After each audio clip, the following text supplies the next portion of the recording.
essa relação que você tem, mesmo sendo um vereador independente, com a prefeitura, que também é do mesmo partido que você. E também saiu agora a notícia que o prefeito, mesmo sendo do mesmo partido, ele vetou um projeto de lei teu e um outro de coautoria, se eu não me engano. Como que é essa relação de você identificar um problema e trabalhar junto com uma prefeitura onde o prefeito hoje acaba também vetando? Não sei se tem. Como que tá essa relação hoje? É uma relação que eu quis construir desde o início. Não existe nenhum tipo de atrito comigo ou com o prefeito, porque uma coisa que eu aprendi na política é que você tem que ter palavra. Então, a partir do momento que eu entrei, eu fui muito claro com ele, ó. Não quero nenhum tipo de cargo, vou ter minha independência, e apesar de ser do mesmo partido, que é a União Brasil, eu vou atuar de maneira independente. Vai ter pautas que venham do governo que eu vou concordar, e aí eu vou defender, talvez defenda até melhores do que os próprios vereadores da base, e vai ter pauta que eu vou discordar completamente, e eu vou defender de acordo com o que eu acredito. Ponto. Então, a partir do momento que eu deixo muito bem claro como é que funciona para mim o jogo, então você acaba, de certa forma, ganhando até respeito dos colegas, respeito, inclusive, do prefeito, porque eu não sou aquele cara que vou chegar na sua frente, vou falar uma coisa e vou fazer outra nas costas. Não, eu vou falar o que eu vou fazer. Bom, levando em consideração isso, eu quis ter uma postura independente justamente para não ficar com amarras. Porque, pô, se eu tenho, sei lá, 60 mil reais de cargos com a prefeitura, qual a legitimidade eu vou ter junto com o prefeito para cobrar, sei lá, alguma fiscalização? É uma linha tênue. Não estou falando que todo mundo que tem cargo não pode fiscalizar, mas você acaba gerando uma linha tênue. Vou te dar um exemplo. Na LDO que teve agora, do meio do ano, o prefeito mandou o LDO com alteração de remanejamento via decreto de 10% para 40%. Isso saindo de 596 milhões para mais de 12 bilhões de reais o prefeito fazer remanejamento de orçamento via decreto. Eu tive que articular com a esquerda para conseguir assinaturas para apresentar a minha emenda. E eu fui o único que conseguiu apresentar a emenda, mesmo tendo pessoas da base que discordavam. E por quê? Porque eu tenho a independência. Então, a independência me tira do jogo de, eu posso legitimamente agir de acordo com o que eu penso. Eu posso fazer o que der na minha cabeça. Eu posso agir como eu via lá atrás que um vereador deveria agir. Então, para mim, é imprescindível essa independência. E aí vem a questão de você ter um bom diálogo. Eu tenho um bom diálogo com o prefeito. Então, por mais que haja essa situação de eu ter que bater por muitas vezes na prefeitura, também existe o caminho de vinda. Eu só consegui aprovar um projeto porque a base dele votou favorável.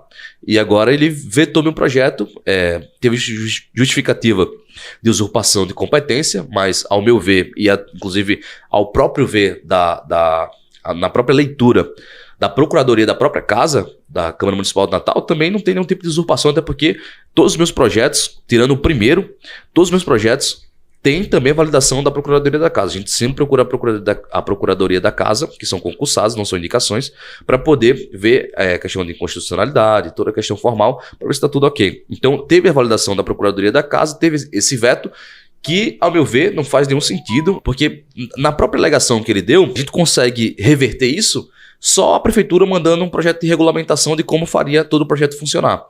Então, eu acho que é um caminho que dá para ter diálogo. Agora sim, se não tiver nenhum tipo de diálogo e beleza, só vamos botar lá o veto e não vamos derrubar, então eu acho que o único caminho vai ser fazer pressão nas redes e aí contar com todo mundo que me acompanha, que acompanha o MBL, que acompanha, gosta de acompanhar a política, pra gente fazer pressão para que derrubemos o veto do prefeito. Você, como vereador, você tá na ponta. Você sabe identificar o problema da sociedade ali, naquela emergência de saúde, educação, e às vezes até ter uma solução.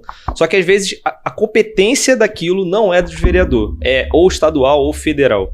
Qual é a sua opinião sobre isso, assim, da questão política de ter muito poder em Brasília e na esfera federal e pouco para vereador que está na ponta? Na verdade, essa resposta é parte do meu discurso de campanha, que eu falo que hoje o Estado, o Rio Grande do Norte, ele só está na situação que está por conta que as pessoas aceitaram viver um absurdo. E o que é isso? É as pessoas não exercerem cidadania. Eu uso muito como contexto a Zona Norte de Natal. É a zona que tem mais eleitores, a zona que necessariamente tem mais pessoas, e a zona que tem a maior precariedade, que sofre com infraestrutura, enfim, que tem mais índices negativos. E por que isso? Porque é uma turma que foi de certa forma, sabotada, e aí em todos os sentidos, educação, saúde e segurança. E por elas terem sido sabotadas, logo a autoestima delas também é. E não é autoestima de pessoa comum, eu sou bonito, eu sou bonita. Não, é a autoestima de ser cidadão. Como o cara tá tão desacreditado que para ele reclamar da rua dele, ou reclamar que o serviço público não funciona, que a UPA não funciona, que a UBS não funciona, que o Detran não funciona, ele viu que ele reclama todos os dias com todo o ódio possível e isso nunca mudou. Mas por que isso nunca mudou? Porque a população precisa de plano de ação. E o que é o plano de ação? É a gente utilizar as ferramentas que estão ao nosso alcance.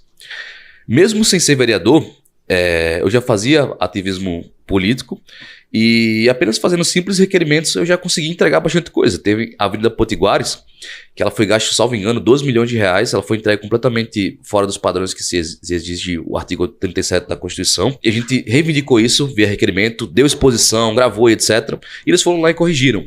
E por que eles corrigiram? Porque a gente deu exposição também judicializando, e a partir do momento que a gente tem um fato onde a população está vendo e também a justiça está acionada, a gente conseguiu mobilizar algo aqui que vai fazer o poder público, ele pelo menos tomar alguma decisão. Ele pode ignorar completamente e aí a justiça se vê com ele, ou ele pode realmente solucionar aquele problema ali que foi uma demanda vinda da população. Então, primeiro de tudo, é saber o que fazer. A indignação todo mundo tem, a revolta todo mundo tem, a gente tem que canalizar essa energia e direcionar. O que eu pretendo fazer e o que eu já estou fazendo é nítido assim, no meu mandato que a minha maior zona de atuação é na Zona Norte. E por que isso? Porque eu quero resgatar o sentimento das pessoas de poderem sonhar de novo e de que eles têm que resgatar essa autoestima de cidadão. Resgatando isso, a gente muda muita coisa. Porque, novamente, a Zona Norte é a maior zona de Natal, o maior colégio de eleitorado, onde tem mais pessoas. Essas pessoas só vivem isso porque elas se acostumaram a viver isso. Então, a partir do momento que eu acho que alguém vem dar o exemplo, e aí tem vários exemplos, tem a Anne Lagartixa, que é parceiraça minha na Zona Norte, dando continuidade no trabalho do pai dela. A gente tá, eu não diria rasgando a Zona Norte, porque eu não sou morador da Zona Norte, mas ela é. Mas a gente tá fazendo um trabalho, eu acho que se a gente conseguir resgatar esse sentimento das pessoas da Zona Norte, eu acho que a gente vai conseguir fazer um trabalho fenomenal. Como é que faz para o Rio Grande do Norte ser superavitário? Não depender, por exemplo, do Pacto Federativo, que acaba, você que mora em São Paulo, acho que você está atento dessa discussão também de muito dinheiro de imposto de São Paulo acaba indo para estados que são deficitários e que acabam mantendo oligarquias no poder. Como é que você vê de mudar essa rota assim? É um problema generalizado, no caso, para ter a solução. Que primeiro, eu sozinho não conseguiria fazer nada nesse sentido. É uma coisa que eu tenho falado muito com quem me acompanha, que hoje eu estou muito mais para fazer novas lideranças do que necessariamente, sei lá, pensar em ser um governador, pensar em ser um senador. E por que isso? Porque política é ocupar espaço de poder. Então, se eu ocupo uma cadeira, sei lá, de deputado federal, tem que ocupar outra cadeira na Câmara Municipal, tem que ocupar uma cadeira na Assembleia Legislativa, tem que ocupar uma cadeira no Senado Federal. Então a gente tem que preencher todas essas cadeiras. E por quê? Porque política se faz através de convencimento e convencimento se faz através de representação dentro dessas casas legislativas e dentro dos executivos. Tudo isso, para a gente mudar, precisa ter legislativo, precisa ter executivo. Por exemplo, hoje, o cara que quiser ser governador do estado, ele tem que aceitar que ele vai ser impopular em algumas situações, principalmente para conseguir enxugar as contas e cumprir a lei de responsabilidade fiscal para poder fazer a folha pessoal entrar dentro do que se exige. Hoje está completamente descontrolado e sucessivamente a Fátima ela vem extrapolando isso e o presidente da Assembleia que pautaria qualquer coisa no sentido de impeachment, ele é alinhado com a Fátima, isso aí por razão de liberação de emendas e cargos, etc. Um jogo, enfim, que acontece desde quando política existe. Então, enquanto a gente não tiver uma ocupação de uma presidência da Assembleia, enquanto a gente não tiver no governo do Estado, enquanto a gente não tiver pelo menos um terço da Assembleia Legislativa, é impossível pensar em qualquer tipo de mudança. Porque eu sou sincero, se hoje, por exemplo, eu virasse um deputado estadual, eu conseguiria mudar isso? Não conseguiria. O máximo que eu faria é fazer raiva a Fátima, fazer raiva ao presidente da Assembleia, mostrar para as pessoas o que acontece no Estado, judicializar o que puder judicializar, fiscalizar o que puder fiscalizar, mas no final do dia, para mudar os problemas reais, como isso aí, da gente conseguir colocar as contas no lugar, ter investimento para fazer, por exemplo, ferrovias. Pô, se eu quiser ir eu tava falando aqui quando eu cheguei, é mais fácil e mais rápido eu sair de Natal para Recife do que eu ir de Natal para Mossoró. E assim, o ferrovias no Brasil não é novidade, isso é coisa de 2 séculos atrás. E por que a gente fez isso? Para cumprir lobby para quem queria vender caminhão aqui. Então, eu acho que tem muita coisa que dá pra gente investir. A CBTU, lá em Natal, estava com uma promessa aí só de campanha, quando a Natália Bonavides, que é a deputada federal do PT, que foi candidata a prefeito, ela colocou 8 milhões de emenda para a CBTU para fazer reformas de algumas estações e trazer mais mobilidade para a cidade. Só que aconteceu, desses 8 milhões, eu fiz uma fiscalização recente, dos 8 milhões que apareceram na campanha, eles simplesmente já sumiram. E por que sumiu? Porque a campanha não deu certo. Se não houvesse campanha, não teria esses 8 milhões para fazer essa obra. E mesmo tendo os 8 milhões para fazer a obra durante a campanha, para poder anunciar e aparecer bonitinha na foto, aparecer bonitinha no programa eleitoral e parecer bem para a população durante os debates, mesmo esses 8 milhões tendo aparecido, eles sumiram agora porque ela não ganhou. E para onde foi esses 8 milhões? Eu fiz a pergunta para a Natália Bonavides, inclusive a gente já judicializou para saber qual o cronograma das obras, ele simplesmente sumiu. Então, no fundo, a vontade política ela só existe vinda de um interesse que vai beneficiar o candidato ou já empossado, sei lá, em qualquer cargo que seja, para ter reeleição ou para perpetuar o grupo dele no poder. Porque se verdadeiramente esses 8 milhões da Natália Bonavides ela realmente tivesse, eu quero aqui ajudar a população, vou trazer mais mobilidade para a cidade, quem seria mais interessado a fazer aquela emenda ser executada? A própria autora. Se eu tenho 8 milhões para executar uma obra, eu mesmo faço questão de fiscalizar isso aqui para ser entregue. Mas é absurdo você pensar que a emenda é dela e eu que estou fiscalizando que a emenda dela seja paga para finalizar aquela obra. Eu acho que esse tipo de atuação que eu venho fazendo tá trazendo esse despertar da galera. Porque, para mim, não importa se a emenda foi da Natália Bonavides, eu quero que ele seja entregue. Porque a emenda da Natália Bonavides, no final do dia, também não saiu do bolso dela, saiu do bolso da população.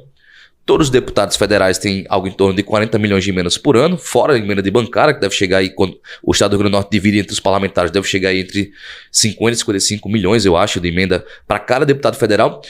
E para onde vai essa emenda?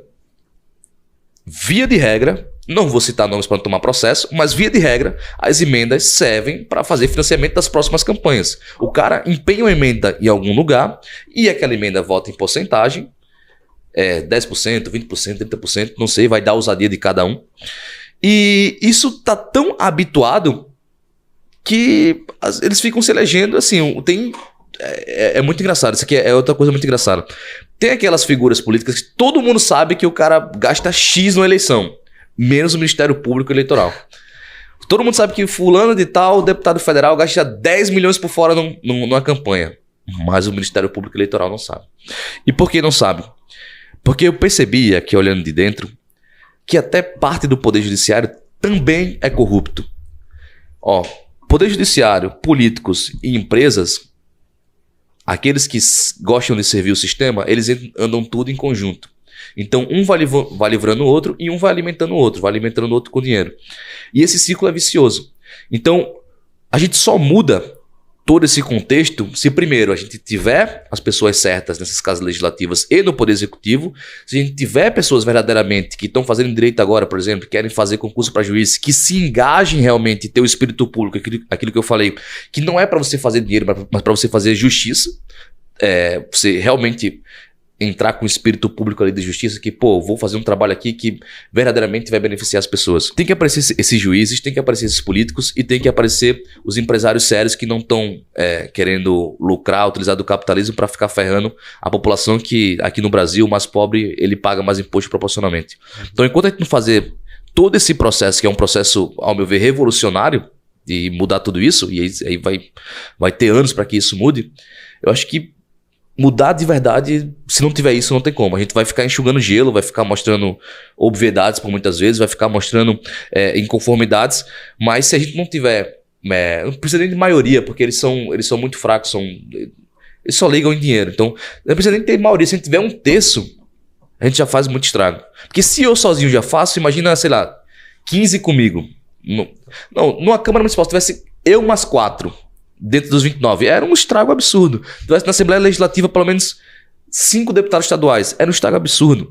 Na Câmara Federal, 10 deputados federais, 15 deputados federais dos 513, era um estrago absurdo. No Senado, tivesse 2 senadores, a gente vai demorar, a gente vai sofrer muito até chegar lá. Porque é um trabalho muito injusto também. Eu costumo falar isso e às vezes até é saturante.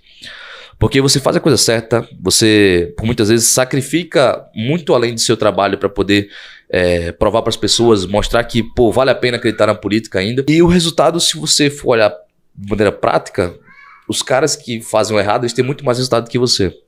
Porque eles não trabalham o tanto que você trabalha, eles não se esforçam tanto que você se esforça, eles não estudam tanto que você estuda, eles não abrem mão financeiramente do tanto que você abre mão, e eles conseguem ainda nas urnas ter os melhores resultados. E por quê?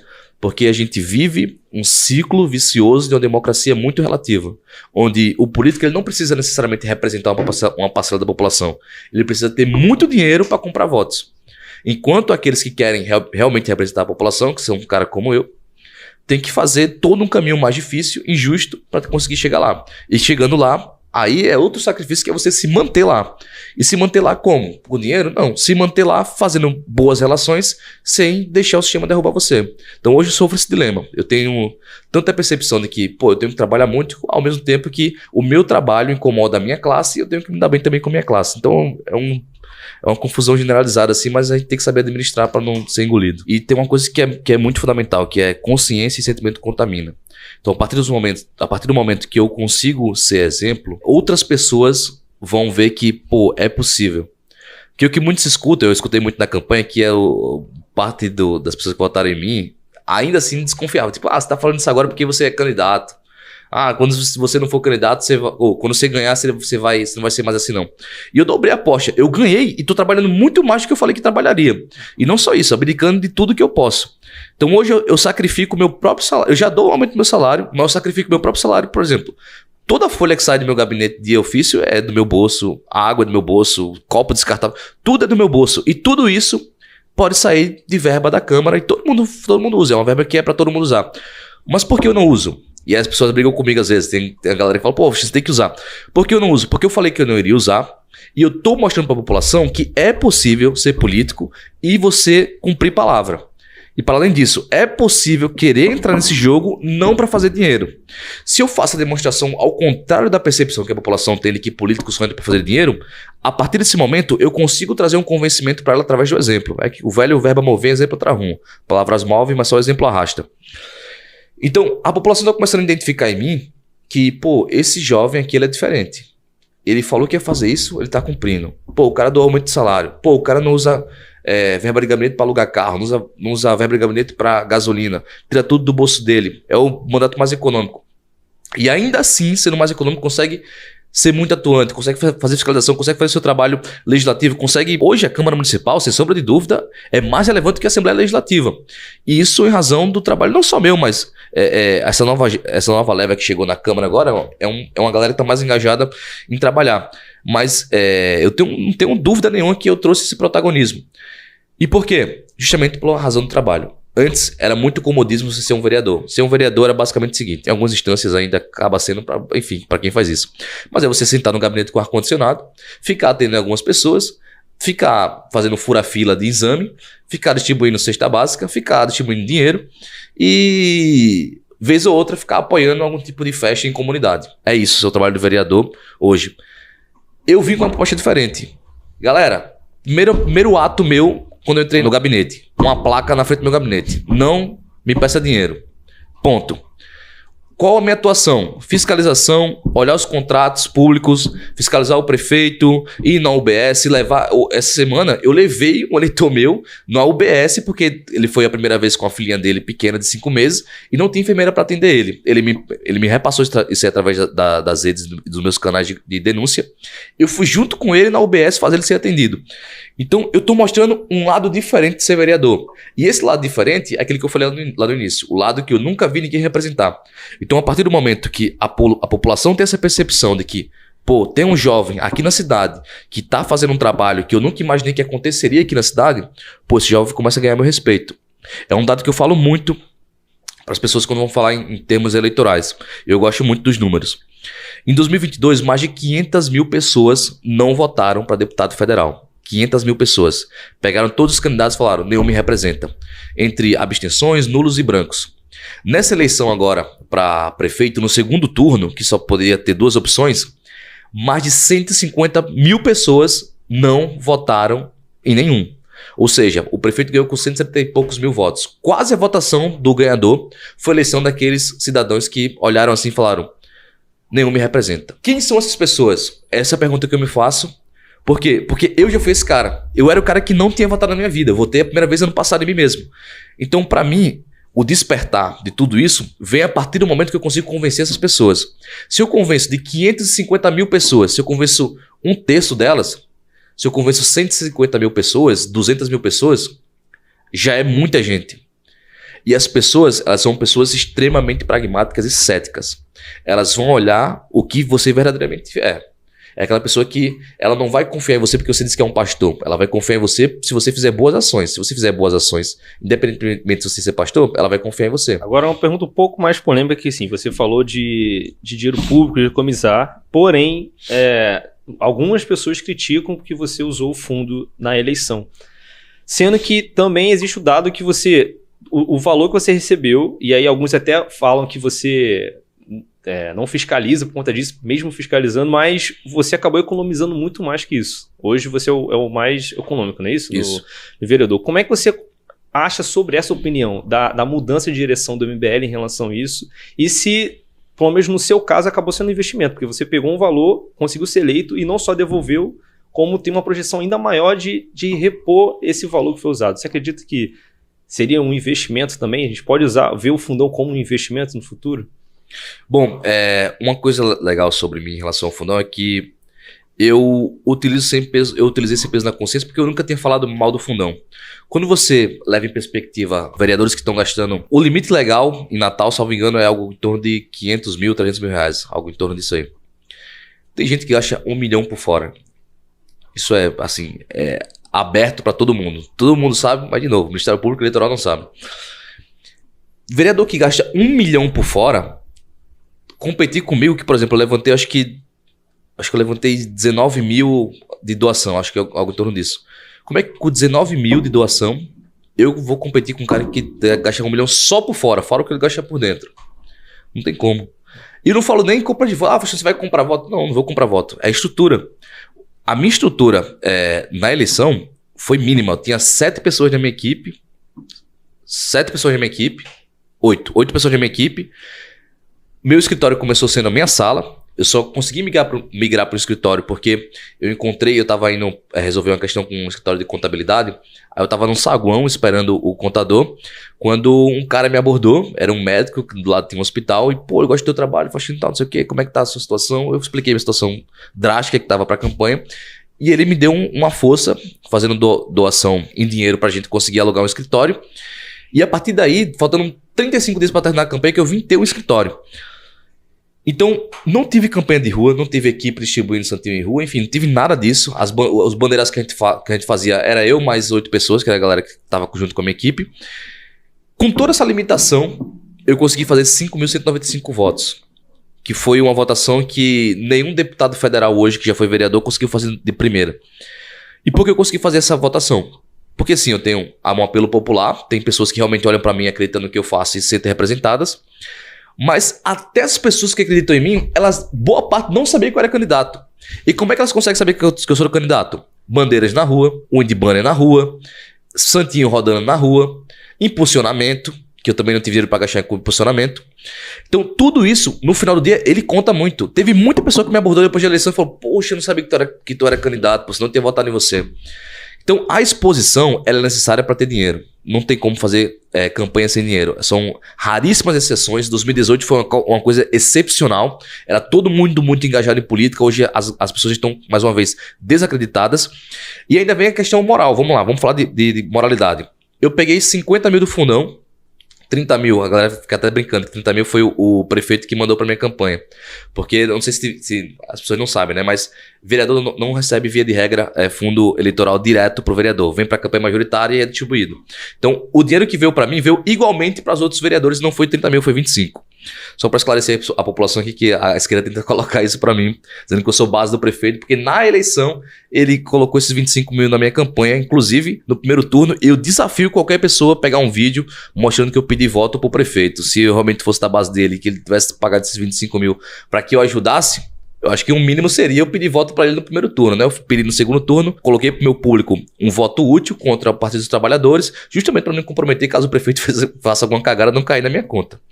Pois bem, dito isso, esses 50 mil, como você bem colocou, só de abrir mão do aumento de salário e fazer isso voltar para a população, porque eu compro cesta básica, enfim, eu faço algum tipo de ação, só de doação do aumento de salário foram 35 mil reais. Economizado do mandato, 147 mil reais.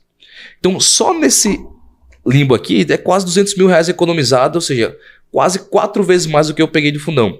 E mais uma vez, na campanha, toda a prestação de conta foi aceita pelo TCE, nada faltando, nada sobrando e nenhum tipo de recomendação para qualquer devolutiva de dinheiro que seja. Ou seja, a gente respeitou o dinheiro público, gastou como deveria gastar na campanha, sem fazer nenhum tipo de desvio, como acontece por várias vezes com outros candidatos. Eu vou dizer que o fundo eleitoral ele é utilizado único e exclusivamente para fazer campanha? Não. Tem muita gente que pega o fundo eleitoral, desvia dinheiro e isso acontece. Da mesma forma que tem muita gente que recebe Bolsa Família e joga no jogo do tigrinho. Assim como muita gente comete vários ilícitos com coisas que são lícitas. Mas não é por isso que a gente vai pegar o mau exemplo e tornar como regra. Agora, se fosse para escolher, vamos ter fundão ou não? Fosse para todo mundo não ter, se fosse para mim não competir com um cara que tem R$1 milhão, por exemplo, a galera do PT, por dentro, gastou, acho que o vereador que foi bem votado lá teve 270 mil por dentro. Por que ele conseguiu ter esse valor? Porque o PT tem mais dinheiro do fundão, então, consequentemente, ele vai conseguir ter mais valor do que eu. Então, entre ele ter mais valor e eu ter quase nada, beleza, então vamos ter fundão. Mas se for para ninguém ter nada de dinheiro público, eu também aceito e vamos para a instituição privada. Só o que teve com instituição privada aqui no Brasil. Teve os casos que a gente teve da Odebrecht, de todas essas empresas que estavam financiando o Partido dos Trabalhadores para ter contrato e fazer caixa 2. Então é uma linha muito tênue da gente discutir. Agora o ponto é, o candidato usou, prestou contas, está tudo ok? Ok. O candidato, ele, no mandato, ele está respeitando o dinheiro público? Ok, eu acho que é isso. A partir do momento que eu usei, respeitei o dinheiro público e agora eu mais que quadrupliquei o que eu utilizei, no caso eu estou devolvendo, para mim não existe nem discussão em torno disso. E quem me acompanha e vê o meu trabalho que eu estou fazendo, fala até que eu deveria ter usado mais. Como você vê isso de as pessoas acompanharem seu trabalho e como também ficou essa relação da aprovação da SEI? Como que está em que pé, como que vai ser daqui para frente também? A SEI foi um divisor de águas, porque fazia muito tempo que não tinha, foi coletado assinaturas históricas naquele momento e para um problema real da cidade. E mais uma vez, a gente abordando coisas que são reais, que interferem diretamente na vida das pessoas. Começaram falando que era ilegítimo, entraram na justiça, perderam. Depois falaram que... E é muito engraçado porque, só para dar um contexto, em nenhum momento na Comissão Especial de Inquérito eu já apontei quem eram os invasores. A gente fez um trabalho completamente técnico e o que exige minimamente assim para um judiciário, que é o seguinte: a gente ouviu as autoridades da cidade, as autoridades da cidade já identificaram qual era o movimento, que era o MLB. Depois a gente ouviu a vítima consolidada no presidente da Associação dos Supermercados do Estado do Rio Grande do Norte e também identificou que era o MLB. Então não foi eu que falei, é o MLB. Eu trouxe o problema daquilo que a gente tinha presenciado e estavam presenciando na cidade, que são as invasões. A partir do momento que a gente identificou que é o MLB, eles começaram uma campanha de difamação contra mim, para tentar descredibilizar. Mas a gente vive no século XXI, ano 2025, onde, da mesma forma que você cria uma fake news nas redes, a partir do momento que eu também tenho redes, eu posso desmentir a sua fake news. Então começaram a falar que eu estava sendo investigado na operação Overclaim, de desvio de dinheiro, não sei de onde tiraram isso. Para além disso, foram lá na frente da Câmara Municipal me ameaçar, uma das integrantes chegou a falar até que era tudo 2 e que ia me dar um tiro na cara na próxima. E eu acabei sendo alvo de diversos ataques do pessoal para tentar descredibilizar. Mas em nenhum momento revidei de igual modo em tentar descredibilizar eles com alguma injúria ou difamação. Apenas conduzir os trabalhos da Comissão Especial de Inquérito. E o que a gente começou a identificar?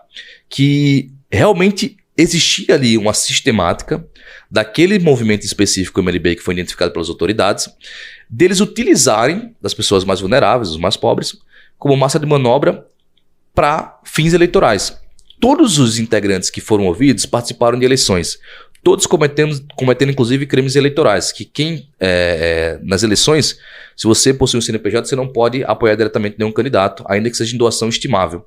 E eles fizeram doação estimável para os candidatos do MLB.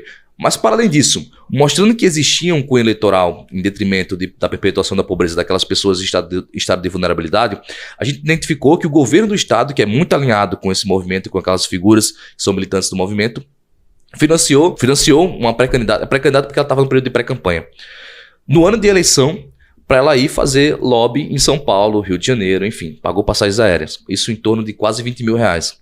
Então a gente começou a perceber que existe uma integração do Partido dos Trabalhadores, porque é fato do Partido dos Trabalhadores, e consequentemente a gente foi descobrindo outras coisas, como o gabinete de um vereador também, lá de Natal, era interligado com essas invasões, como o gabinete da Natália Bonavides, que é deputada federal, também estava interligado com seu assessor jurídico fazendo defesa para esse movimento. Inclusive, depois que a gente conseguiu expor que o assessor dela fazia defesa em um dos processos para o MLB, ele foi exonerado na semana seguinte, muito curiosamente.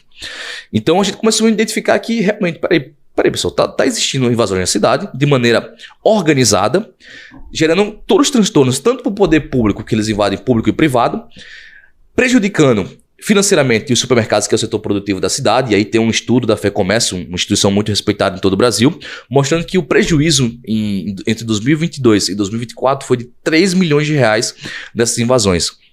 Então, estava havendo toda essa oneração do setor privado, setor produtivo da cidade, além dos prédios públicos tá sendo completamente sucateados com essas invasões. E tudo isso perpetrado por esses movimentos que tinham o apoio e o aparato de estrutura por parte dessas figuras que são parlamentares e estão ligados diretamente ao Partido dos Trabalhadores. São parlamentares filiados ao Partido dos Trabalhadores. Então, quando a gente identificou isso, a gente utilizou para fazer as oitivas, fizemos todas as perguntas possíveis, eles entraram nas maiores contradições possíveis, e no relatório final a gente fez vários apontamentos. Um deles foi indiciar por crime de invasão todos que foram ouvidos do MLB, e a gente também pediu um apuramento de improbidade administrativa por parte da Natália Bonavides ao Ministério Público Federal, por razão de ela utilizar da estrutura do gabinete para um serviço que não tem nada a ver com o mandato.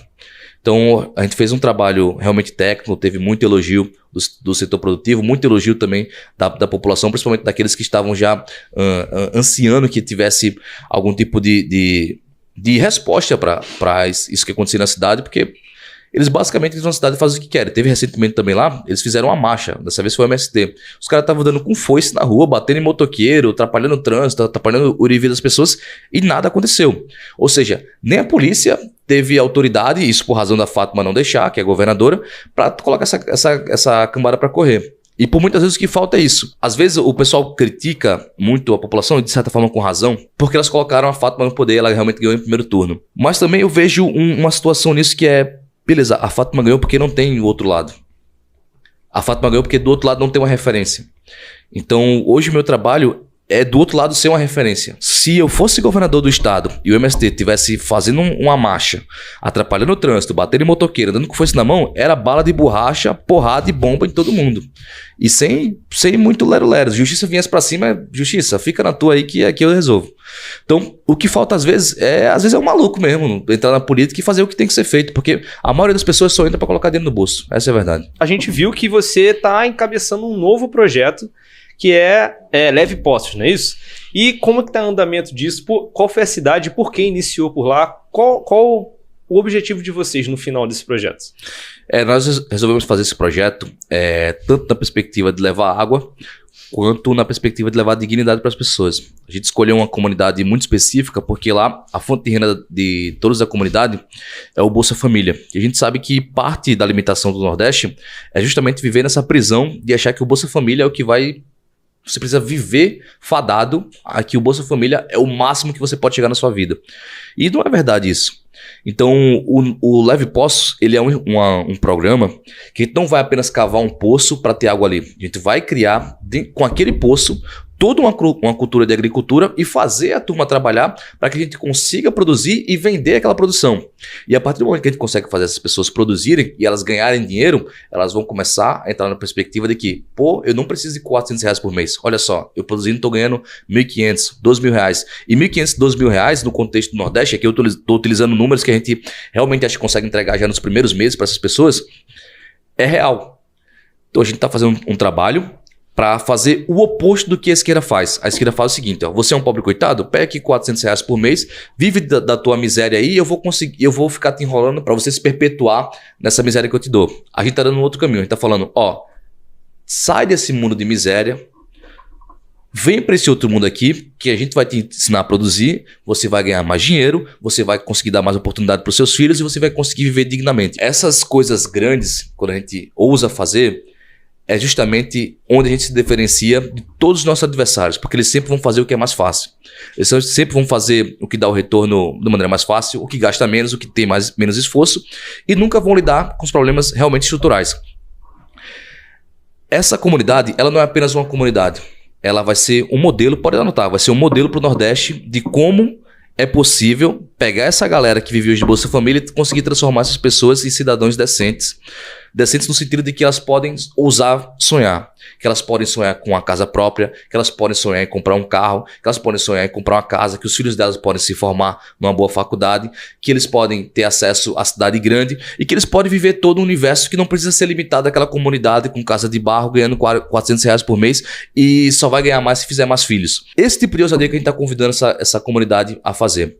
E com muito esforço a gente já conseguiu basicamente finalizar o poço, a gente já encontrou água, foram 150 metros, a própria empresa falou que é uma vazão muito alta, significa que o poço, tudo que poderia dar certo em relação ao que a gente precisa de água deu certo. A gente está fazendo esse trabalho de maneira privada, não tem nada de dinheiro público, é basicamente a gente atuando como agentes políticos que quer resolver os problemas reais do Nordeste. E como a gente age em propósito, por exemplo, a gente conseguiu agora recente um engenheiro agrônomo que vai ajudar a gente de maneira voluntária. Um cara que, inclusive, é assim como eu, para você ver que realmente faz sentido essa coisa de você, do que eu tô falando aqui de discurso, de quais pessoas eu tô chegando e quero chegar. É um cara que é apolítico, não gosta de política, mas ele conseguiu enxergar em mim alguém que tá fazendo alguma coisa. E por ele chegar em mim que eu sou alguém que tá fazendo alguma coisa, ele também se vê na posição de que ele quer também fazer alguma coisa. Só que ele não tem meios de ação para isso. E ele enxerga no meu mandato, na minha atuação e no que a gente faz, um meio de ação. E ele resolveu ajudar a gente nessa empreitada. Então, é um engenheiro agrônomo, ele deu uma perspectiva de cultura para fazer da agricultura de curto, médio e longo prazo, que a gente não tinha tido ainda. Já começou a fazer o desenho, não vou especular muito aqui para também vocês não saberem já tudo que vai ser feito. Mas as coisas, elas movem a partir do momento que você também se mobiliza para fazer algo. Eu acho que essa mobilização que a gente está começando agora vai ser histórica, porque eu tenho certeza que vai ser um retrato e vai ser um exemplo de que é possível utilizar políticas públicas, só que nessa situação aqui a gente está usando nosso capital privado para poder tirar essa galera da miséria. Só que a miséria do Nordeste, ela não é um fruto do acaso, ela não é fruto de incompetência, ela não é uma coisa qualquer, é um método. As pessoas querem deixar o Nordeste carente, querem deixar o Nordeste nessa precariedade, porque são 54, 55 milhões de pessoas no Nordeste que mudam eleições. E essas eleições, via de regra, quando tem polarização ou até mesmo quando é necessário que as esquerdas utilizem no Nordeste, elas sempre viram o jogo. Então é necessário que as pessoas não sejam instruídas, que as pessoas sejam sabotadas para que elas consigam ser enganadas e se perpetuem no poder, se perpetuem na miséria, e necessariamente se perpetuando na miséria, o Partido dos Trabalhadores consegue se perpetuar no poder. Vi o vídeo que você fez lá com um colete, tratando sobre o assunto de possível fraude ou corrupção de carteirinha de estudante. Como que você lida com essa relação, tanto como que está esse caso, não sei se você pode falar muito sobre isso, mas em relação a ameaças, como você lida com isso? Você falou que ele não tem medo, que vai continuar fazendo, que, enfim, se fizer uma coisa contigo, só vai aumentar a quantidade de outros faustinos. Como é que você lida com isso? Bom, de certa maneira, exposição, ela é uma defesa também. Porque a partir do momento que as pessoas veem que eu sou o centro da denúncia, se acontecer alguma coisa comigo, obviamente vai ficar muito nítido o que está acontecendo, que é justamente o levantamento da denúncia. Outra coisa é, mais uma vez, quando você realmente se coloca de maneira legítima para defender algo, eu sempre vou tentar explicar isso com propósito e com espiritualidade. Sempre vão aparecer pessoas que vão te ajudar de alguma forma durante esse processo. E hoje, graças a Deus, tem muita gente que me ajuda por trás que não aparece nos vídeos, obviamente. Então, eu acabo tendo segurança gratuita por muitas vezes. Às vezes a polícia me ajuda também, porque a polícia no estado do Rio Grande do Norte são no estado do Rio Grande do Norte são homens honrados, apesar de estar sendo comandado por uma governadora completamente inapta. Então as coisas elas vão sendo conduzidas. E quando eu falo que o máximo que podem tirar é minha vida, e se tiram minha vida eles criam um legado, e com esse legado verdadeiramente vão aparecer outros no meu lugar. E aí só alimenta mais a percepção da população de que as coisas estão erradas e quem aparece vai acabar sendo limado pelo sistema. E a partir do momento que isso fica enraizado na cabeça das pessoas, qualquer outro que apareça verdadeiramente também para fazer a mesma coisa, eles vão ter um crescimento espontâneo. E aí vai ser cíclico. Vai ser o quê? Vai matar todo mundo que vai aparecer? Eu acho que não é por esse caminho. Quando eu falo isso, eu dou essa exposição e eu também me coloco na força de que eu não vou parar, encorajando as pessoas também para não baixar a cabeça. Porque, por exemplo, nessa máfia das carteirinhas, a maioria das pessoas sabe o que acontece. Só que ninguém fala por medo. Então, se eu chego lá, mais uma vez, as coisas são difíceis e impossíveis até alguém fazer. Então, se eu chego lá e faço, isso gera uma certa liberdade para as pessoas e confiança delas fazerem também. Então, a gente já está recebendo inúmeras denúncias. Eu já tenho também inúmeras fotos e alguns documentos que eu vou soltar no momento certo e vou entregar ao Ministério Público. E é difícil até entregar ao Ministério Público porque dizem que o Ministério Público é um pouco... Não vou poupar as palavras aqui, mas... é até difícil denunciar o Ministério Público porque às vezes talvez não aconteça nada. Então, o meu real intuito vai ser, quando tiver tudo montado, além de fazer denúncia para o Ministério Público, eu vou abrir ao público também e vou expor tudo. Vou expor quem tiver do Poder Judiciário envolvido, que tem. Vou expor políticos a nível estadual e a nível municipal também, que está envolvido, recebe dinheiro. E vou expor os donos das empresas que fazem todo esse lobby com os parlamentares e com as entidades estudantis. Então, é um processo que acontece lá, acontece em outros estados também, só que ninguém tem coragem de falar nada porque é muita grana que acontece. É na casa de dezenas de dezenas de milhões. E todo esse dinheiro fica se retroalimentando todos os meses, todos os anos. Então, é um esquema muito grande, rola muito dinheiro. Consequentemente, quando você mexe no bolso de alguém que está ganhando muito dinheiro, você vai ter algumas preocupações sobre sua vida. Mas a gente tem que se proteger de todas as formas. Tem coisas que acontecem nos bastidores, por exemplo, de injustiças, como eu falo, que as pessoas não percebem. Mas, tipo, eu poderia, por exemplo, hoje utilizar um carro da Câmara, mas eu não faço isso. Eu tive que me esgoelar para gastar dinheiro e comprar um carro blindado, para ter proteção à minha vida, para exercer o meu trabalho. Então tem que andar com colete, tem que andar com segurança, tem que ter ajuda da polícia.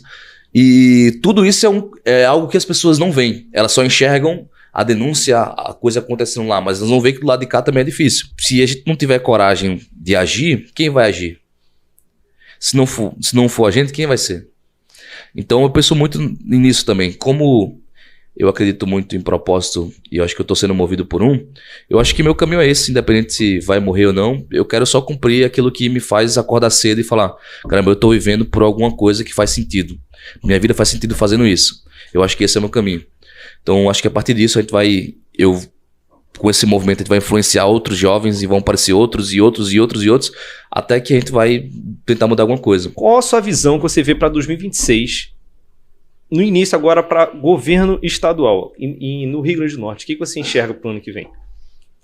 Bom, tá se desenhando, tá um pouco embaraçado ainda como é que vai ser o governo do estado. Tem a Fátima fazendo uma indicação do seu secretário da Fazenda, que é assim, um cara muito limitado, que o cara pode entregar de orgulho durante o governo, até aumentar de ICMS, não faz o mínimo sentido. Tem a Fátima que vai renunciar ao mandato para ser candidata a governo, e aí eu enfatizei isso também nas últimas semanas, que ela vai fazer justamente isso, para tentar tirar um pouco da rejeição que ela tem. Ela vai sair um pouco antecipadamente do governo para ver se consegue inibir essa rejeição e ver se consegue galgar aí a cadeira de Senado, que é a segunda cadeira, que eu acho que a primeira deve estar garantida com o Stilson.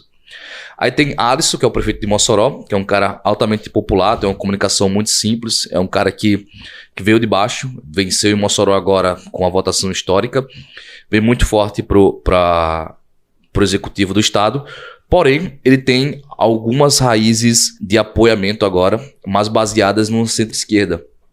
E paralelo a esses dois, ao Cadu e ao Alisson, tem um Rogério Marinho também, que aí é um cara mais técnico, é um cara que tem uma projeção nacional, mas ele não é tão popular, não tem uma linguagem tão popular como o Alisson, por exemplo.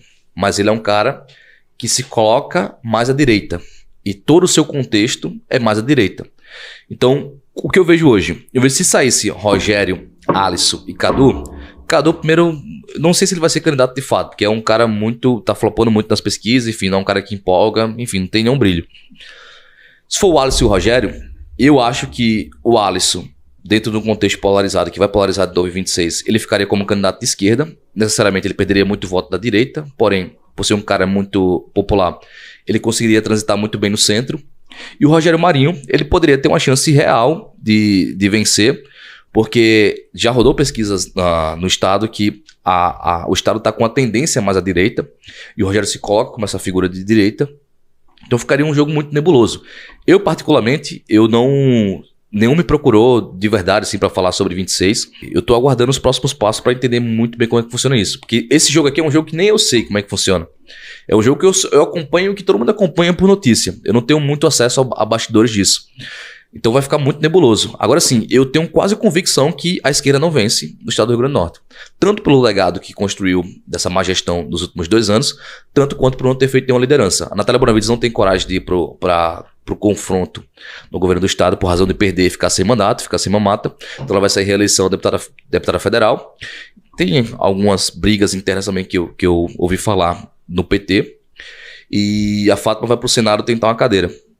Então acho que 26 talvez pinte aí 2 candidatos, um da direita e um centro-direita ali para tentar disputar essa cadeira. E como é que você se vê pro ano que vem? Tu acha que pretende sair como deputado estadual, federal, não sair, continuar como vereador, enfim, como é que tá o seu planejamento? Então, hoje eu estou muito focado no meu mandato, até porque eu recebo muita mensagem disso. O pessoal, pô, acho que não vai para federal, não sei que você seria um outro representante nosso, mas pô, a cidade vai ficar sem representante. Mas como eu falei, a política é sobre projeção e sobre ocupar espaço de poder. Eu estou indo numa projeção que eu estou tendo acesso a pesquisas internas, que eu estou indo muito bem, por exemplo, para deputado federal. Mas eu não decidi, eu não falei nada ainda sobre isso. É basicamente a população falando, porra, eu quero você como deputado federal. Só que qual é o problema? No estado do Rio Grande do Norte são 8 cadeiras. Deputado federal tem 40 milhões de emendas por ano. Com emenda de bancada isso sobe bem mais. Então qual é o interesse dos partidos de me fazer um deputado federal e perderem uma vaga? Esse é um problema, é um dilema que eu vou ter caso eu venha ser candidato a deputado federal.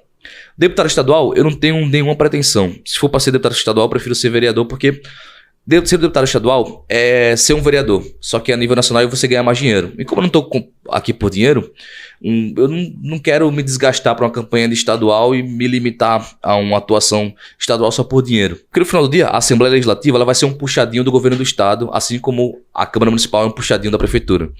E a sua atuação fica muito limitada. Um deputado federal, a sua atuação é muito mais aberta. Então, a minha pretensão, se fosse sair em alguma coisa para 26, seria deputado federal. Primeiro, pela razão das emendas, você consegue realmente fazer algo que vai influenciar na vida das pessoas. Por exemplo, eu tô indo nas UPAs, eu tenho que ficar me humilhando para conseguir emenda para fazer o básico, assim. É tipo, por favor, me ajuda com 100 mil reais para consertar os banheiros da UPA. E assim, não tem vontade política para isso. Como vereador, me vejo nessa limitação. Como deputado federal, eu poderia simplesmente fazer o seguinte, pessoal... A UPA, sei lá, de Pajuçara tá muito ruim, vamos fazer um ao lado? Toma 10 milhões? É muito mais fácil o jogo do deputado federal em termos de fazer entregas. Mais uma vez, como eu falei, da mesma forma que as emendas, elas existem, são muitas, e elas são utilizadas para fazer caixa 12 para campanha, são desviadas 20, 30% geralmente, imagina eu fazendo a coisa certa e fazendo as emendas sendo empenhadas de maneira correta. O quanto que a gente não pode solucionar de problemas reais na cidade e no estado. Então eu vejo a atuação do deputado federal muito mais ampla, e aí a gente entra também no debate nacional, que eu acho que é uma das coisas que mais vai ser forte e difícil nos próximos anos. A gente está vivendo cada vez mais tempos difíceis no Brasil. No contexto que a gente tem hoje de Congresso Nacional, tipo, você vê uns parlamentares assim que dá até vergonha de morar no Brasil, onde tem parlamentares da qualidade que tem no Congresso.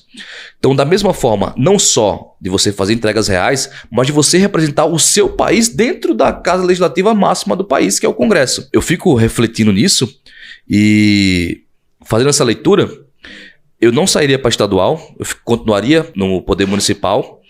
E se eu for sair em 26, seria apenas para federal, e aí para fazer uma loucura de tentar puxar aí mais de 100 mil votos para conseguir se eleger.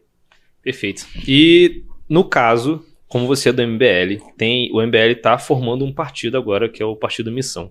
Hoje você é do União Brasil. Como é que ficaria essa relação? Porque, por exemplo, você é vereador do União. Se você saísse e fosse pela missão, você, teoricamente, se não fosse eleito, perderia o cargo de vereador.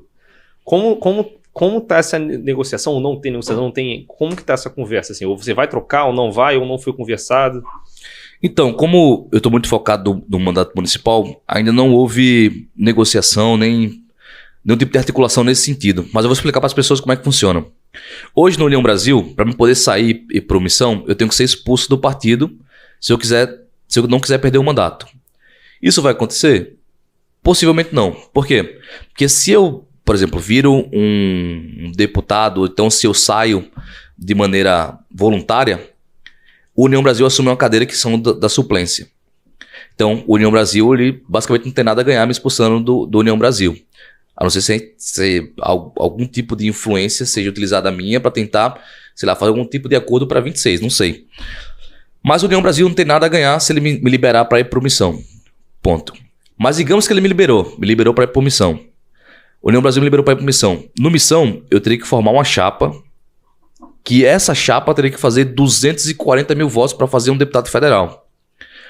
O coeficiente do Rio Grande do Norte é um dos 5 maiores do Brasil. Não sei porquê. E esse coeficiente, ele precisa necessariamente, o partido precisa de 80% desses votos, que ficaria algo em torno de 195 mil votos, que ainda é muito voto. A votação histórica do estado do Rio Grande do Norte é 220 mil votos, que é da Fátima Bezerra, seguida por uma do Walter Alves, salvo engano, de 210 mil. Duas pessoas só romperam essa barreira dos 200, que foram esses dois. O João Maia chegou em 196, acho que em 2010. Isso, sem sombra de dúvida, sem nenhum voto de opinião, pode ter certeza. Então, basicamente, eu saindo pela missão seria um dos maiores feitos, talvez, da história do Rio Grande do Norte, se eu conseguisse fazer a cadeira, porque necessariamente para me fazer a cadeira como no partido de missão, eu precisaria fazer votação histórica. Só que qual é o problema? A gente pode fazer chapa? Pode fazer. Mas a gente vai fazer chapa competitiva? Porque hoje, o cara que tem 8 mil votos, 5 mil votos, 10 mil votos, ele quer no mínimo uma estrutura mínima para fazer a campanha, que aí os partidos geralmente conseguem via fundo partidário. Então, o cara que tem 10 mil votos, ele meio que negocia a candidatura dele. Ele vai falar, ó, eu vou pro teu partido, mas, sei lá, me consegue 15 mil reais por mês? Eu não tenho 15 reais por mês nem pra mim. E o Partido Missão está sendo criado agora, também não tem verba nenhuma. Então, é um dilema que a gente vai viver no Nordeste, de saber bem como estruturar isso, pra gente, primeiro, ter recurso, e segundo, montar chapa competitiva para bater a parada. Porque a gente precisa, no mínimo, em Brasília, no mínimo, uns 4, 5 deputados federais. E eu acho que isso dá para fazer. Mas isso vai depender tanto do nosso público, se vai chegar junto para doar, vai depender também da própria força dos candidatos nas suas respectivas cidades.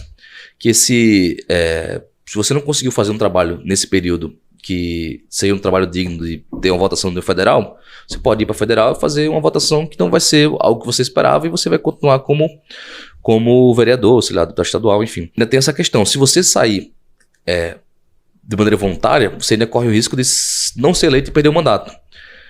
E se você conseguir um bom acordo, você consegue ser expulso do partido, você consegue sair, você não perde o mandato. Eu acho que esse é o melhor caminho, porque você não perde o mandato. Mas eu acho que esse ano já o Missão fica apto. Então, a partir do momento que o Missão fica apto, eu acho que vão começar a acontecer aí essas conversas mais de bastidores. Tá para 2027 as contas públicas pararem no Brasil. E aí corre o risco de a direita ganhar e aí a esquerda vai vir e vai falar assim, tá vendo? A direita ganhou e aí como é que tá? Estão tendo que fazer reforma, tirar privilégios. E aí como você vê essa leitura? Será que não seria talvez melhor até o Lula ganhar para tomar a culpa da explosão que vai ter? Ou você acha que não? Tem que decepar a cabeça agora, ganhar e resolver os problemas? Enfim, como é que você vê isso? Eu acho que não, porque durante a crise que teve no governo Dilma, quando o Temer fez o governo de transição, ele conseguiu colocar o Brasil no eixo, fazendo reformas importantes, e via no contexto de crise econômica histórica. Então, necessariamente, nesse contexto de agora, talvez se eu entrar alguém de fato sério, seja uma oportunidade de realmente mostrar que a gente consegue enxergar as contas aqui, a gente consegue colocar o Brasil no eixo. E aí, você consegue dar uma resposta diferente. Se veio o vento contrário, dizendo que as contas públicas iam parar e você consegue fazer o país andar, então você ganha completamente da narrativa, tanto na imprensa como na perspectiva do consenso comum das pessoas. É isso, mano. Parabéns pelo seu trabalho. Espero que você continue crescendo, mostrando os seus ideais, que as pessoas escutem o que você está falando, porque eu acho que hoje você é a maior figura do Rio Grande do Norte, mas eu acredito que você tem grande chance de ser a maior figura do Nordeste todo. Eu acho que o Nordeste tem carência de lideranças. Hoje, infelizmente, a gente tem muitas famílias que controlam sempre as mesmas regiões, então sempre as mesmas figuras, e quando não são eles, são os filhos dele, parentes dele. Você não veio de família política, isso é um outro diferencial. Então, desejo a você muito sucesso, porque o seu sucesso também é o sucesso da cidade também. Então, muito obrigado, cara. E quando você quiser voltar aqui, as portas estão abertas. Tinha um recado final só para você absorver tudo que eu falei em relação a entender seu propósito geracional. Acho que a gente tá vendo uma geração que... Você sabe que você sente uma coisa diferente. Você que tá assistindo aqui, você que assistiu o episódio completo, você sabe que muitas provocações que foram feitas aqui, você sentiu no seu íntimo aí que, pô, eu preciso fazer alguma coisa. Isso se chama propósito geracional. É algo que move você e naturalmente você vai encontrar as pessoas certas. Se você quiser trilhar esse caminho, tomar os riscos e fazer o que eu resolvi fazer há 5 anos atrás. E já levando em consideração isso, eu quero que você, se você está assistindo esse vídeo aqui, sei lá, 1 ano depois, 12 anos depois, 3 anos depois, comenta aqui o ano que você está assistindo esse vídeo e se você tomou esse propósito pro seu